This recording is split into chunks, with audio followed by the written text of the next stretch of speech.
O programa que se segue pode conter linguagem ou cenas suscetíveis de ferir a sensibilidade dos espectadores.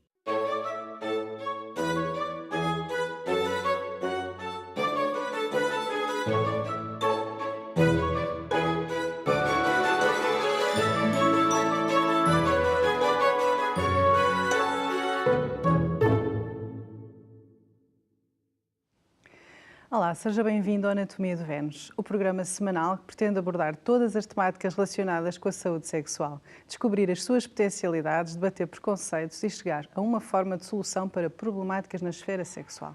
Para desvendar o tema de hoje, preparamos para si estas imagens. A doença atacou-me, mas lutei e sobrevivi. As marcas da batalha estão para sempre cravadas no meu corpo. O meu prazer ficou condenado. A vontade de viver, não. Conseguirei voltar a dar asas ao desejo? Como já percebeu pelas imagens que acabámos de passar, vamos falar de oncossexologia. São meus convidados em estúdio, doutora Sílvia Roque, ginecologista e obstetra, doutor João Caldeira, psicólogo clínico. Sejam muito bem-vindos. Muito obrigada por terem aceito o convite. Obrigado. Hoje vamos falar, de facto, de oncossexologia. É uma especialidade, podemos dizer, recente, em que é tida em conta esta parte da esfera da sexualidade no universo da oncologia. Doutora Sílvia Roque, começava por si. Nesta parte mais feminina, que tem a ver com a ginecologia, os doentes, as utentes que a procuram, nomeadamente que têm uma situação oncológica, em que medida é afetada esta sexualidade? Também depende da situação oncológica que tem. Temos que ter muito em conta se é uma situação oncológica em que é a mama que é afetada, ou se é uma situação oncológica, um linfoma, que faz outro tipo de quimioterapia, ou mesmo dos órgãos genitais, porque também há cancros do colo do útero, esse tipo de coisas. Eu acho que, no geral, é sempre muito complicado, principalmente, depois o colega da psicologia há de falar, a parte psicológica é muito afetada, é um baque, é uma nova situação que aparece. E depois, no caso da mama, e também da vagina e do colo do útero, há uma pequena mutilação dos órgãos que eu penso que, enquanto não for resolvida, temos sempre o tabu de voltar à sexualidade. Nomeadamente, eu vejo imensos casos após ou durante a quimioterapia ou durante as cirurgias reconstrutivas da mama, e as próprias utentes me dizem: não consigo, doutora, eu só quando estiver a reconstrução completa é que eu consigo voltar a pensar na minha sexualidade. Portanto, passa para segundo plano muitas vezes. Doutor João Caldeira, o que a doutora Sílvia Roque acabou de dizer, que independentemente da situação do cancro, onde seja localizado ou que parte é que é removida, vai sempre afetar a imagem corporal e a parte emocional. Sim, obrigado pelo convite. De facto, é verdade. Contudo, a questão do impacto da doença oncológica na sexualidade é mais ou menos transversal. Naturalmente, nesta área da mama, assume particular importância, porque é retirada uma parte do corpo da mulher, e uma parte muito importante, porque tem a ver com todo o simbolismo e com a imagem que a mulher tem da sua perfeição, do seu corpo e da parte do feminino em si. Portanto, quando se tem que fazer uma cirurgia e retirar um seio, não é? Portanto, é uma parte muito importante de nós, neste caso da mulher, que desaparece. E isto tem um impacto tremendo a vários níveis, na autoimagem, na autoestima e portanto, abala, não é? Depois, a própria doença oncológica traz questões em relação à sexualidade, mas também as próprias terapêuticas que depois se utilizam têm interferência nessa área. E, portanto, é um trabalho que tem que ser feito com muito carinho para ultrapassar esta situação. Claro, independentemente de se interfere ou não na esfera sexual, interfere sempre, como disse bem, na parte da autoimagem. A pessoa passa a ter outro corpo e é uma situação que tem que se adaptar numa forma pelo menos breve a esse corpo novo. Doutora Sílvia Roque, em relação a estas terapêuticas, estamos numa situação oncológica em que está a fazer uma quimioterapia. Esta mulher, o que é que vai influenciar em termos físicos e depois, obviamente, em termos emocionais e sexuais? A própria, para já eu acho que é importante realçar que se vai iniciar uma quimioterapia temos que ver a idade da mulher, se ela necessita se ainda quer ser mãe e tentar preservar os óvulos. Não é um procedimento tão fácil como num homem, mas tem que haver uma hiperestimulação ovárica e é importantíssimo esta mensagem, porque eu acho que hoje em dia já está bastante aceite na maior parte dos centros, mas é importante também ela pensar nessa situação.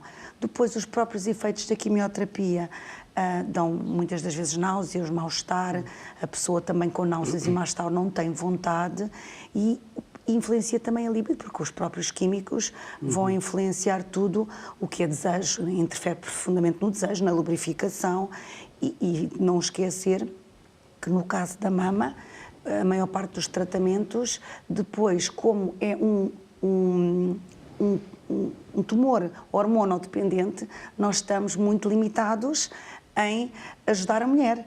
Temos que ajudar, temos que incentivá-la, mas depois de passar todo este processo, a voltar a iniciar a vida sexual, mas realmente a própria os vômitos, todo o mal-estar em relação à quimioterapia e, além disso, também há uma coisa importante, vai condicionar a fertilidade, pode haver uma falência dos ovários e, ao haver uma falência dos ovários, vai diminuir os níveis de estrogénios e testosterona e isso também vai diminuir imenso a libido e a mulher quase que vai entrar em menopausa precoce. Uma das causas da quimioterapia é uma menopausa precoce e todos os efeitos que vêm daí de uma diminuição hormonal e baixa a libido, portanto, o desejo sexual, faz atrofia dos órgãos genitais, portanto, tem mais dificuldade, tem dispareunia, tem dor a ter relações sexuais e, portanto, tudo isto tem que ser tomado em conta para se avaliar essa doente.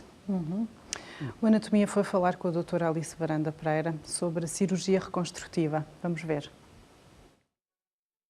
Tipos de problemas oncológicos nos órgãos genitais. Podemos ter cancros nos órgãos genitais, pronto, isso é a forma mais direta de problemas oncológicos nos genitais, ou podemos ter terapêuticas para outros cancros, para outras neoplasias que afetem os órgãos genitais, nomeadamente as terapêuticas à base de hormonas, ou a quimioterapia muitas vezes altera a produção de hormonas normais, nomeadamente hormonas produzidas pelos ovários ou pelos testículos, e isso pode induzir nomeadamente uma menopausa precoce ou um desequilíbrio, uma alteração hormonal que se reflete na função habitual para aquele grupo etário dos órgãos genitais. Portanto, isto é muito, o paradigma disto é a quimioterapia no câncer da mama, que é um cancro com alguma prevalência e que a maioria de nós já teve algum contacto e ouve-se subejamente falar disto.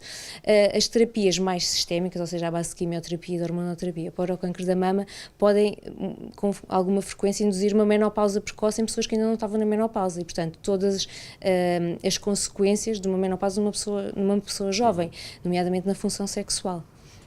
E então, que respostas tem a cirurgia plástica para este tipo de situação? Pronto, eu diria que a resposta mais direta da cirurgia plástica, focando-nos nos órgãos genitais. A cirurgia oncológica dos órgãos genitais é aquela que está associada a uma maior prevalência de disfunção sexual ou de algum tipo de problema, quer na frequência, quer na satisfação sexual. E isto pode ir até aos 100% de disfunção sexual em pacientes operados a cancro ginecológico ou cancro urológico nos órgãos sexuais externos. A cirurgia plástica, mais propriamente a cirurgia reconstrutiva, pode ajudar a devolver uma anatomia que ficou alterada pela remoção do tumor e, nesse sentido, melhorar a facilidade em ter relações sexuais e a função normal destes órgãos genitais externos. Outra coisa, cirurgia reconstrutiva da mama, após câncer da mama. cancro da mama é muito prevalente. Felizmente, hoje em dia, as cirurgias são menos agressivas do que era no passado. No passado, a maior parte das mulheres que tinham cancro da mama eram submetidas a uma remoção completa da mama, uma mastectomia. Hoje em dia, felizmente, a maior parte das mulheres não é submetida a uma cirurgia tão agressiva. Felizmente, também, mesmo nas mulheres que fazem uma mastectomia, temos técnicas de reconstrução mamária que devolvem uma nova mama muito semelhante àquela que tinham. Esse devolver de uma nova mama contribui para uma melhoria da autoimagem em relação a uma mulher mastectomizada que não faz reconstrução e está comprovadamente, por vários estudos, alguns deles muito recentes, associado a uma melhoria da função sexual, por aumento da autoimagem, por aumento do bem-estar, sendo também uma região erógena e hoje em dia já conseguimos reconstruções com sensibilidade, aumentamos também a satisfação com a reconstrução desse modo, aumentando, estando associada a sensibilidade na mama reconstruída e, portanto, a cirurgia plástica tem um papel muito importante nesse sentido. Dr. João Caldeira, começo por si. Esta reconstrução cirúrgica, física, como é que se processa a nível psicológico? Também há uma reconstrução psicológica, um trabalho a ser feito com estas mulheres? Sim, é muito importante esta reconstrução. Aliás, nós sabemos que existe uma diferença bastante grande em termos da sexualidade quando há, de facto, a excisão ou não de um seio. Portanto, uma mulher com cancro de mama, mas que não tenha necessidade de fazer a excisão do seio, tem menos problemas, digamos, em termos da sua sexualidade do que outra que retira o seio. Portanto, é muito importante a mulher sentir-se outra vez, entre aspas, normal. Mas aquilo que também observamos é que uma percentagem muito significativa das mulheres que depois de passar por esta fase e que consideram que estão com uma boa qualidade de vida, ainda não estão plenamente satisfeitas na sua sexualidade. Portanto, daí é muito importante esta temática da sexualidade ser falada durante o tratamento. Naturalmente, existem preocupações outras, como tratar da pessoa em si e da doença, não é? E esta questão da sexualidade é falada, mas fica de algum modo para segundo plano. Mas devemos fazer um esforço ao contrário, para também a própria mulher entender o processo que está a passar e, portanto, conseguir ultrapassá-lo. Porque se os profissionais de saúde não falarem nestas situações, a própria mulher vai entender que é um tema que não deve abordar e, como tal, vai ser mais difícil depois a passagem para o segundo plano, ou seja, para ter uma sexualidade mais plena. Exatamente, é todo um contexto, não é? Não só a parte da sexualidade emocional, mas realmente a doença em si, claro, ultrapassar dessa doença. Doutora Sílvia, estamos aqui a falar, vemos aqui este exemplo do cancro da mama, mas existem outros órgãos que podem ser removidos e ter um impacto mais radical, também sendo radical este exemplo que demos, mas outros mais radicais. Esse tipo de consequências a nível da intimidade e da sexualidade podem ser diferentes? Por exemplo, remoção da bexiga, outro tipo de órgãos.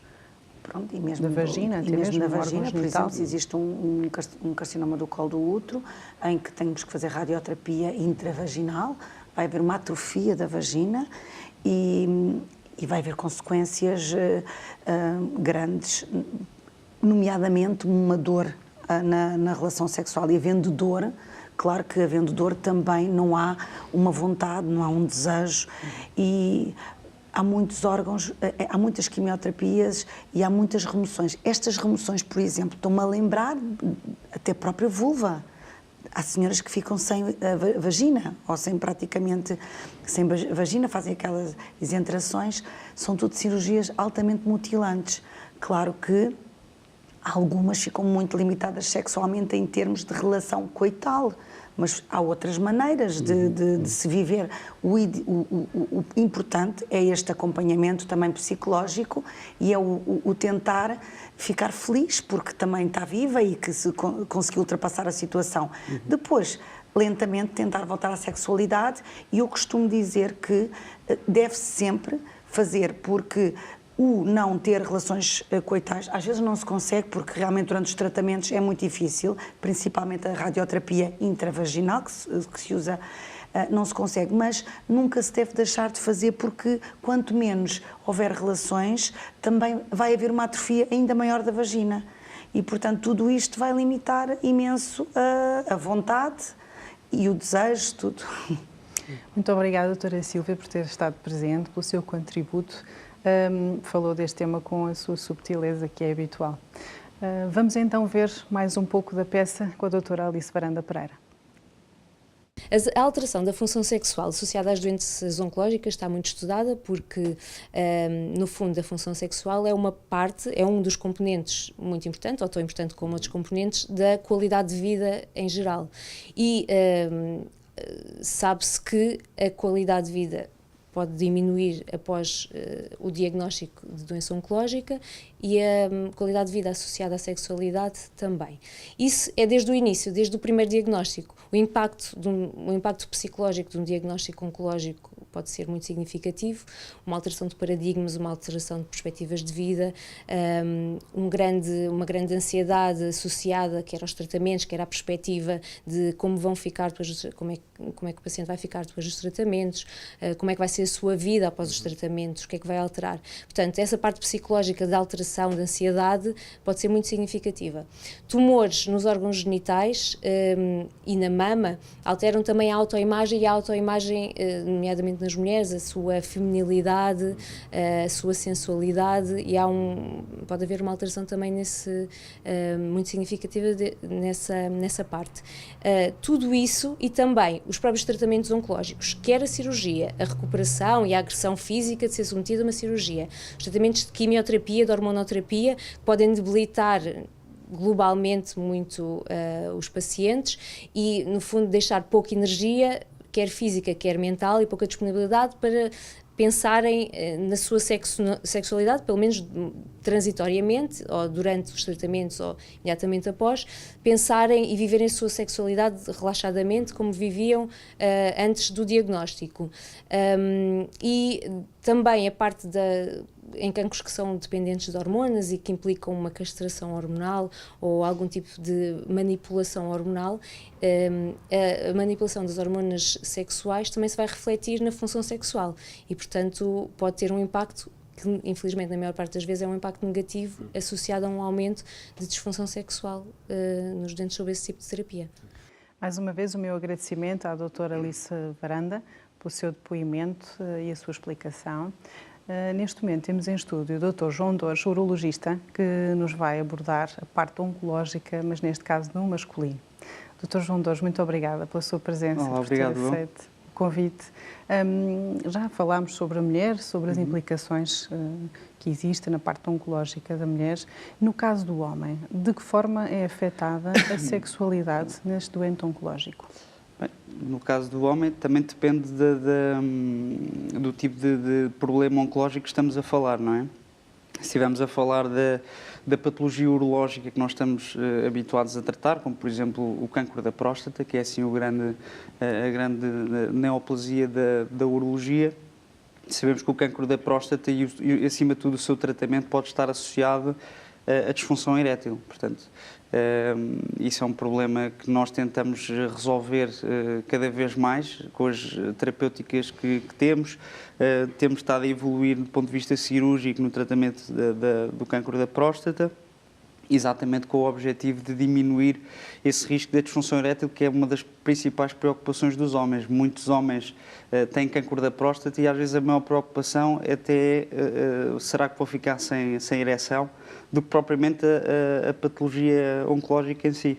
Alguns utentes podem ponderar a cirurgia, o tratamento nessas situações de carcinoma da próstata, já pensando nas consequências. Às vezes ficam em dúvida se fazem o tratamento ou não. Isso acontece? Não, isso depois, no momento em si, o doente está preocupado em resolver o problema que tem, que é o mais importante, que é o cancro da próstata, mas, no entanto, já começamos a falar em reabilitação peniana, logo no início, às vezes até antes da cirurgia, que consiste em utilizar determinados medicamentos para fazer com que a recuperação do pênis esteja mais rápida após a cirurgia, mas os doentes geralmente não deixam de ser operados ou de fazer radioterapia por causa disso.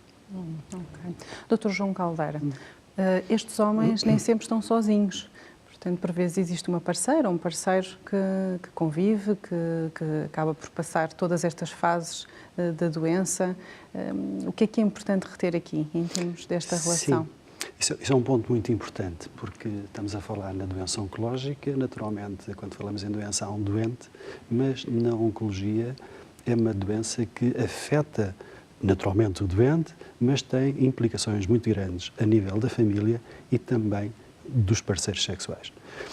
Naturalmente, nesta área que nós estamos a falar, portanto, das próstatas, portanto, dos cancros da próstata, tem uma interferência direta na sexualidade. Mas eu gostava de deixar aqui uma mensagem que eu acho que é importante, é não vermos a sexualidade apenas no ato sexual. E, portanto, isto vai ajudar muito o homem a ter uma noção diferente e também dar outras possibilidades a este casal. E, portanto, existe toda uma série de coisas que se pode fazer, não é? Desde que exista comunicação. E isto é fundamental, porque se isto não acontecer, se este trabalho não for feito, haverá uma tendência para o fechamento do homem no seu problema, com alguma vergonha até da sua própria situação, e isto vai deixar o seu parceiro, neste caso parceiro ou parceira, não é? Muito perdido, muito isolado e havendo até a possibilidade das relações começarem a sofrer algumas oscilações, não é? E, portanto, outras possibilidades de intervenção a nível da intimidade, não é? São ótimas para ultrapassar estas primeiras fases e as fases subsequentes, de modo a entender a sexualidade não apenas como ato sexual, mas muito mais do que isso, não é? Doutor, na sua consulta, quando falamos neste tipo de questões, na parte de comunicação, na parte relacional, o homem vai sozinho? Muitas vezes sim e outras vezes não. Eu, por acaso, no que diz respeito a esta área da disfunção erétil, eu aconselho sempre a vir acompanhado, porque temos que perceber em conjunto com a parceira qual é que é, de facto, o problema. E eu acho que tocou aqui num ponto muito importante, que realmente é a parte sexual não é só...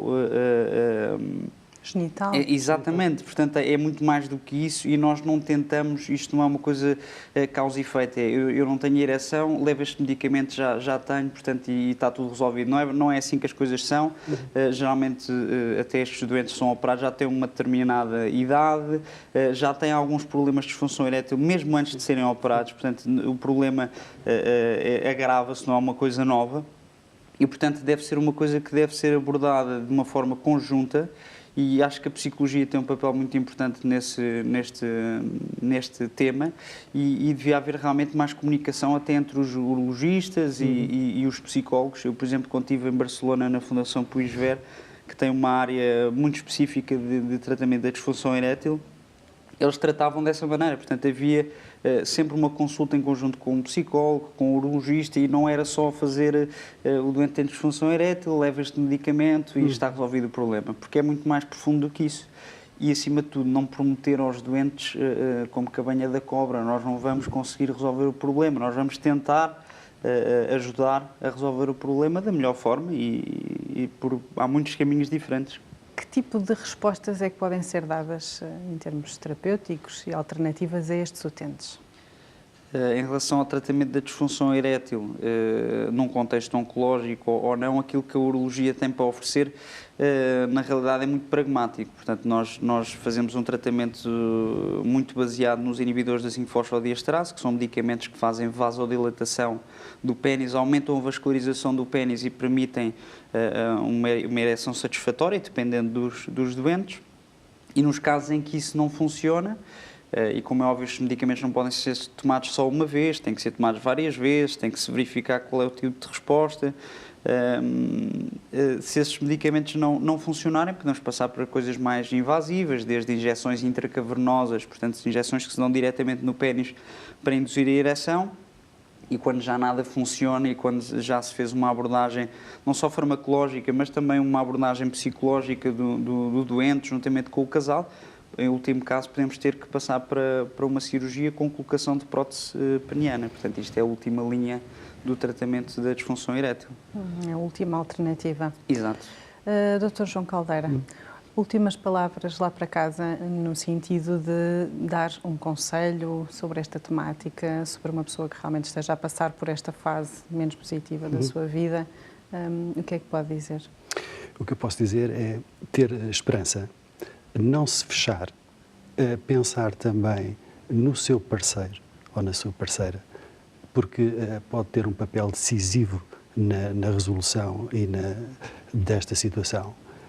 Por outro lado, saber que muitas vezes o medo de falhar é que nos vai inibir de ter um ato satisfatório. Portanto, quanto maior ligação houver entre o casal, mais probabilidades das coisas correrem bem existem. Portanto, é muita envolvência do parceiro, porque o homem, neste caso, está muito fragilizado, mas, por outro lado, a mulher também não sabe muito bem o que fazer e sente-se um pouco perdida e também ela com muitas dificuldades na relação. Portanto, o estabelecimento de relação, de comunicação e descobrirem eles próprios a sua própria sexualidade, porque cada caso é um caso, cada casal é um casal e isto vai ter que ser resolvido com eles, entre eles e portanto, é por aí o caminho. Muito obrigada, Dr. João Caldeira. Muito obrigada, Dr. João Dores, pela vossa colaboração. Foi extremamente importante nesta temática, até porque a oncosexologia é relativamente recente que se abordam estes temas. Vemo-nos para a semana com mais um tema no Anatomia de Vênus. Deixo-vos com a ilustração do tema de hoje por Bruno Silvestre.